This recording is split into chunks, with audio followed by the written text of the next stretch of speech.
नमस्कार, आप देख रहे हैं विमर्श न्यूज। मैं हूं आकाश आपके साथ। पेश है आज का खबरों का ये बुलेटिन। दिल्ली में सरकार फिर से बन रही है, इसमें बिगड़े बोल की खबर लेते हैं।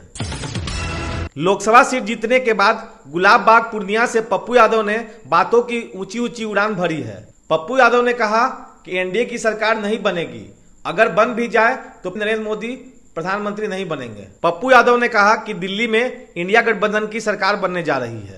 मैं उम्मीद करता हूँ, मुझे उम्मीद है और मैं इस विश्वास को कहना चाहूंगा कि मुझे बहुत उम्मीद है, बहुत कि नीतीश कुमार जी पर देश को गर्व होगा जब वो आज देश के भरोसे पर खड़े उतरे चंद्रबाबू नायडू।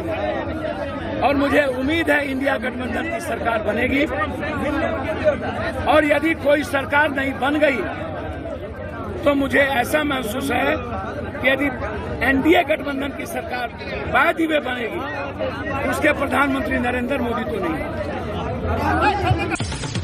महाराष्ट्र से संजय राउत ने कहा कि दिल्ली में सरकार बनेगी तो प्रधानमंत्री नरेंद्र मोदी प्रधानमंत्री नहीं बनाए जाएंगे। महाराष्ट्र में देवेंद्र फडणवीस को हार का जिम्मेदार ठहराया। महाराष्ट्र में बीजेपी को 23 सीटें मिली थी और इस बार केवल 2 सीट मिली है।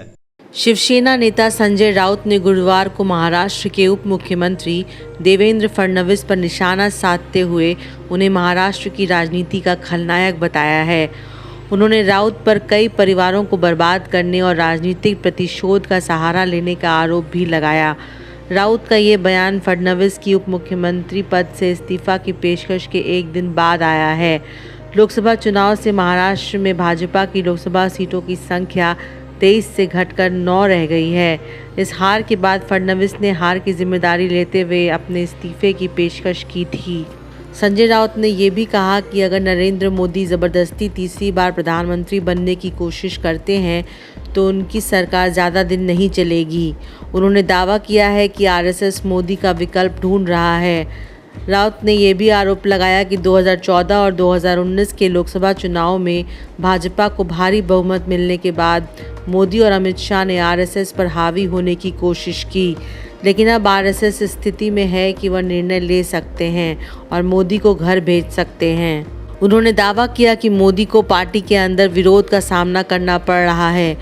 उनकी जानकारी के अनुसार संघ का शीर्ष नेतृत्व विकल्प तलाशने में लगा हुआ है।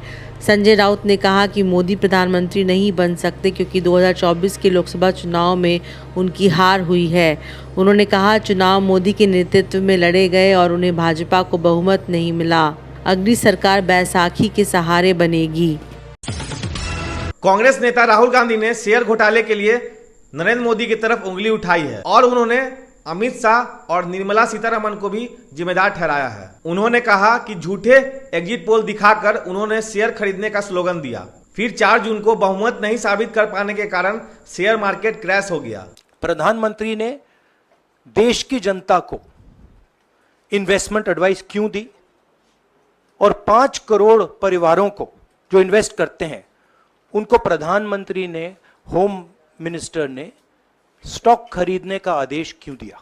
कांग्रेस नेता राहुल गांधी ने पीएम मोदी, गृह मंत्री अमित शाह और वित्त मंत्री निर्मला सीतारमण पर उनके शेयर बाजार को लेकर दिए गए बयान को लेकर निशाना साधा। इसके साथ ही पूरे मामले में जेपीसी जांच की भी मांग की। गुरुवार को प्रेस कॉन्फ्रेंस में राहुल गांधी ने कहा कि पहली बार हमने देखा कि चुनाव के समय प्रधानमंत्री, गृह मंत्री और वित्त मंत्री ने स्टॉक मार्केट पर टिप्पणी की। प्रधानमंत्री ने 2-4 बार कहा कि स्टॉक मार्केट तेजी से आगे बढ़ने जा रहा है। गृह मंत्री ने भी सीधा कहा कि 4 जून को स्टॉक मार्केट ऊपर जाएगा, इसलिए शेयर खरीदना चाहिए। यही मैसेज वित्त मंत्री ने भी दिया। इसके बाद 1 जून को मीडिया झूठे एग्जिट पोल रिलीज करती है। बीजेपी का जो सर्वे था उसमें से उसे 220 सीटें मिल रही थीं। 3 मई को स्टॉक मार्केट सारे रिकॉर्ड तोड़ देता है, लेकिन 4 जून को स्टॉक मार्केट गिर जाता है। राहुल गांधी ने कहा कि शेयर बाजार में हजारों करोड़ रुपए इन्वेस्ट किए गए, उसके बाद बड़ा लॉस होता है। दोनों इंटरव्यूज जो किए गए थे वो अदानी जी के जो चैनल्स हैं उनको दिए गए थे। उन पर सेबी का इन्वेस्टिगेशन हो रहा है, तो उन चैनल्स का क्या रोल है और बीजेपी के बीच में जो फेक एग्जिट पोलस्टर्स हैं और ये जो फॉरेन इन्वेस्टर्स हैं, इनके बीच में क्या कोई रिश्ता है?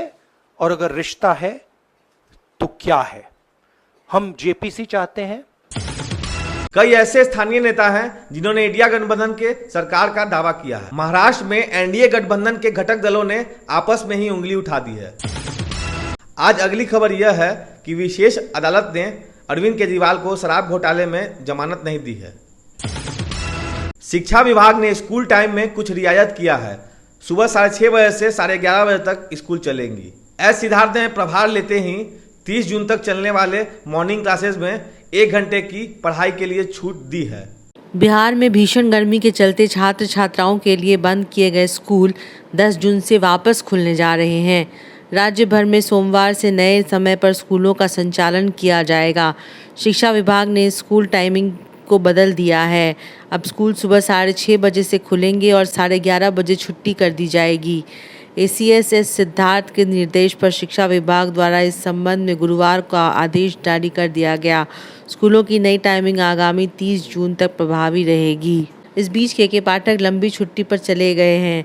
नीतीश सरकार ने शिक्षा विभाग के एसीएस की जिम्मेदारी आईएएस एस सिद्धार्थ को सौंप दी। सिद्धार्थ ने अब स्कूलों का समय बदलकर सुबह 6:30 से 11:30 बजे तक का कर दिया है। इससे छात्र छात्राओं के साथ ही शिक्षकों को भी राहत मिली है।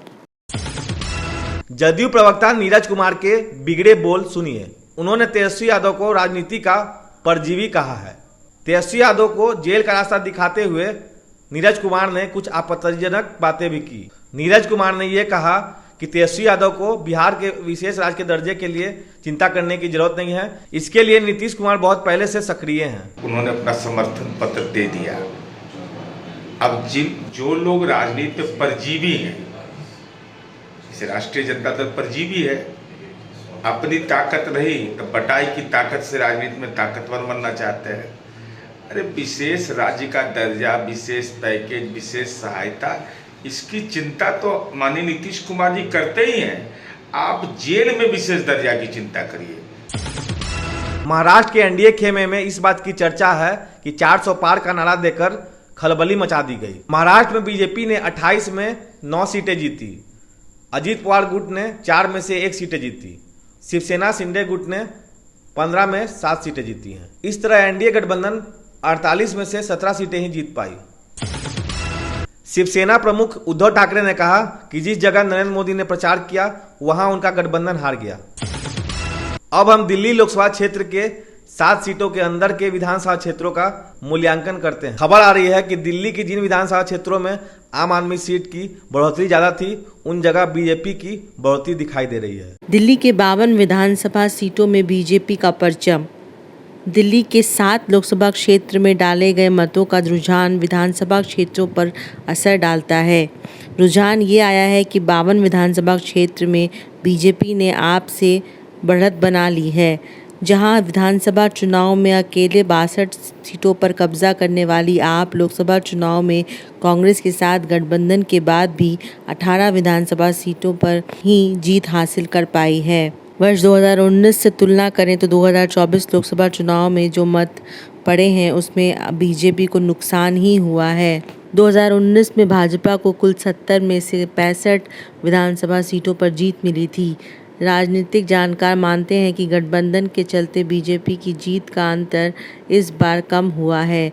मंत्री आतिशी गहलोत अपनी सीट नहीं बचा पाए। चुनाव आयोग ने बुधवार को दिल्ली की 7 लोकसभा सीटों के अंतर्गत आने वाली विधानसभा सीटों को पड़े मतों के आंकड़े जारी किए। आंकड़ों के मुताबिक इस बार मुख्यमंत्री अरविंद केजरीवाल के अलावा 2 अन्य मंत्री गोपाल राय और हुसैन ही अपनी जीत दर्ज करवा पाए। यही नहीं, बुराड़ी विधानसभा जहां आप रिकॉर्ड मतों से जीत दर्ज करती आई है, उस सीट पर भी बीजेपी ने इंडिया गठबंधन के उम्मीदवार से दोगुना मत हासिल किया। दिल्ली के कुल 13 आरक्षित विधानसभा सीट हैं। बीजेपी ने 10 आरक्षित विधानसभा सीटों पर भी कब्जा जमाया है, जबकि आप के दलित बाहुल्य सीटों को अपने पाले में करने के लिए पूर्वी दिल्ली की सामान्य सीट पर दलित चेहरे को मैदान में उतारा था। आपको इसका फायदा भी नहीं मिल पाया। आप पूर्वी दिल्ली की दोनों आरक्षित सीट कोंडली और त्रिलोकपुरी हार गई। दिल्ली की मुस्लिम बहुल्य सीटों पर इस बार इंडिया गठबंधन आगे रहा। सलीमपुर, बाबरपुर, मुजफ्फराबाद, ओखला, मटिया मरल, बल्ली मरान सीटों पर गठबंधन ने कब्जा किया। भाजपा को सिख बहुमूल्य सीटों जैसे रजौरी गार्डन, तिलक नगर, जंगपुरा और चांदनी चौक विधानसभा सीटों पर हार का सामना करना पड़ा। तो बहरहाल ये थी आज की खबरें। अगर आपने हमारे चैनल को यूट्यूब पे सब्सक्राइब नहीं किया है तो जल्द जाके सब्सक्राइब करें और बेल आइकन दबाएं ताकि आपको पल पल का नोटिफिकेशन मिलते रहे। फेसबुक देख रहे हैं तो लाइक करें, फॉलो करें। तब तक के लिए धन्यवाद।